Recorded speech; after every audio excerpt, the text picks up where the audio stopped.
그냥 걷지 마세요. 잘못 걸으면 운동이 아니라 노동이 됩니다. 안녕하세요. 내과 의사의 건강한 잔소리예요. 진료실에서 환자분들에게 어떤 운동을 하느냐고 여쭤보면 10명 중 9명은 그냥 걷지요 라고 답하세요. 알려진 대로 걷기는 그 효과가 입증된 운동인데요. 하지만 그냥 걷기만 한다면 아쉬워요. 잘못 걸으면 운동이 아니라 노동이 되기도 하고요. 노동과 운동의 차이는 한 끗 차이인데요. 오늘은 걸어서 건강 얻고 다이어트까지 하는 작은 습관들을 소개합니다. 첫 번째, 만보에 집착하지 마세요. 6,000보에서 8,000보면 충분합니다. 하루 만보를 걸어야 건강에 이롭다는 속설은 일본에서 실시한 만보기 캠페인에서 유래한 것인데요. 만보 걷기의 효과에 대해 의문을 제기한 논문들이 많았습니다. 적정 걸음수에 대해서는 연구마다 차이가 있지만 공통적으로 만보에 가까울수록 사망률은 감소하고 질병 예방 효과는 증가해요. 하지만 반드시 만보를 채워야 하는 건 아닙니다. 최근 연구에 의하면 사망을 예방하기 위한 최소 걸음수는 3,800걸음 정도였습니다. 걷기의 효과를 얻기 위해서는 6에서 8,000보면 충분합니다. 만보 이상은 굳이 큰 이득이 없기 때문에 추천하진 않습니다. 두 번째, 걷기의 속도. 노화를 막는 걸음 방법이 있습니다. 보다 빠르게 걷는 겁니다. 2018년도 영국 스포츠학 저널에 실린 연구에 의하면 빠른 속도로 걸으면 느리게 걷는 것에 비해 사망 위험이 24% 줄었다고 해요. 빠르게 걷는 사람은 느리게 걷는 사람에 비해 생물학적 나이가 16년이나 젊었고요. 10분씩만 빠르게 걸어도 기대 수명을 3년 연장할 수 있습니다. 추천하는 걷기의 속도는 시속 5에서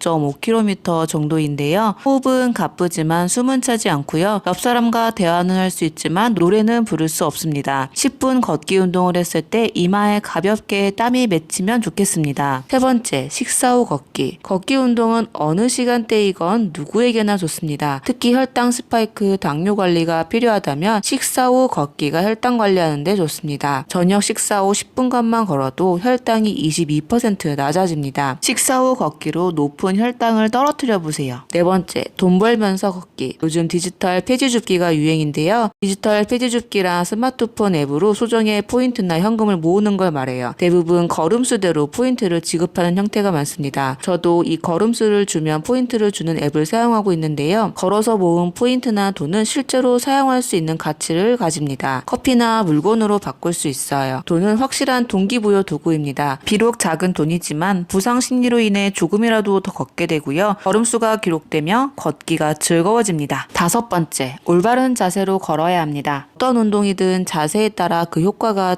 천차만별입니다. 잘못된 자세로 걸으면 통증이 발생하고 오히려 건강을 해칠 수 있습니다. 살이 빠지는 걷기 자세는 따로 있어요. 걷기로 운동 효과를 보려면 이런 자세로 걸어야 합니다. 시선을 정면으로 하고 가슴을 쭉 편 상태로 섭니다. 배에는 힘을 주고 턱을 끌어당깁니다. 시선은 먼 곳을 바라봅니다. 몸은 꼿꼿하게 선 상태로 걸어야 합니다. 이때 양손은 자유로워야 합니다. 보행 속도에 맞게 앞뒤로 자연스럽게 팔을 흔들어 주세요. 걸을 때 양팔을 움직이는 행동을 추가하면 에너지 소비량이 55% 증가합니다. 팔만 흔들어도 살이 더 잘 빠질 수 있습니다. 평상시 걸음보다 보폭을 10cm 더 넓혀서 걷는다면 운동 효과를 2배로도 높일 수 있어요. 여섯 번째, 계단을 적극 활용해 보세요. 걷기가 지루할 때는 여러 방법으로 걷기를 변형해 볼 수도 있습니다. 계단 오르기는 체중 감량에 효과적이고요. 엉덩이 허벅지 강화에 좋은 걷기 운동입니다. 무릎에 충격을 덜 주는 걷기 방식으로 등산과 비슷한 효과를 가집니다. 특히 비가 오거나 미세먼지가 많으면 실내 계단 오르기를 추천드려요. 2024년도 최근 유럽학회에서는 48만 명을 대상으로 계단 오르기와 사망률에 관해 메타 분석을 한 연구가 발표되었는데요. 이 연구에 의하면 계단 오르기를 자주 한 사람은 조기 사망 위험이 24%, 심혈관 질환으로 인한 사망 위험은 39% 낮아졌어요. 하루에 5층 이상 오르는 사람은 그렇지 않은 사람보다 조기 사망 위험이 9% 낮아졌고요. 매일 6에서 10층을 오르면 44일에서 55일을 더 오래 산다고 보고한 연구도 있습니다. 계단이 보이면 수명 연장의 기회라고 생각해서 한번 올라가 보세요. 단 계단을 내려올 때에는 엘리베이터를 이용하는 것이 좋겠습니다. 무릎 관절을 위해서요. 일곱 번째, 걷기만 하지 마세요. 걷기 운동 하나로 건강 전체를 평가할 수 없습니다. 걷기는 신체 활동과 건강을 유지하는 하나의 방법이고 수단일 뿐입니다. 걷기와 함께 식단 관리, 근력 운동도 함께 병행해 주는 것이 좋습니다. 하루에 한 번 이상 통곡물, 야채 등 단백질, 식이섬유가 풍부한 식단과 일주일에 2번 이상은 허벅지 등에 큰 하체를 쓰는 근력 운동을 해보세요. 그렇게 내 몸의 밸런스가 맞을 때 걷기 운동의 효과는 더 커질 수 있습니다. 걷기가 이미 일상화되신 분들은 걷기만으로는 살이 절대 빠지지 않아요. 걷기와 빠르게 걷기를 반복적으로 함으로써 에너지 소비를 증가시켜 보세요. 걷기가 운동이 되는 7가지 작은 습관 정리해 볼게요. 만보 채우려고 하지 마세요. 6,000보에서 8,000보면 충분합니다. 걷는 속도는 지금보다 빠르게 걸어보세요. 식사 후에 걸으면 혈당 걱정을 덜 수 있어요. 돈 벌면서 걸어보세요. 올바른 걷기 자세로 팔은 휘둘러 주시고요. 복은 넓혀 보세요. 걷기가 지루하다면, 비가 온다면 계단 오르기 한번 해보세요. 걷기만 하지 마세요. 식단 관리, 근력 운동도 함께 할 때 걷기의 운동 효과는 커집니다. 걷기만 잘해도 따로 시간 내서 운동하지 않아도 되고요. 건강 없고 다이어트까지 할 수 있습니다. 언제 어디서든 더 많이 걸으시면 좋겠습니다. 오늘 내과 의사의 건강한 잔소리는 여기까지 하겠습니다. 끝까지 시청해 주셔서 감사합니다. 오늘도 건강한 하루 보내세요.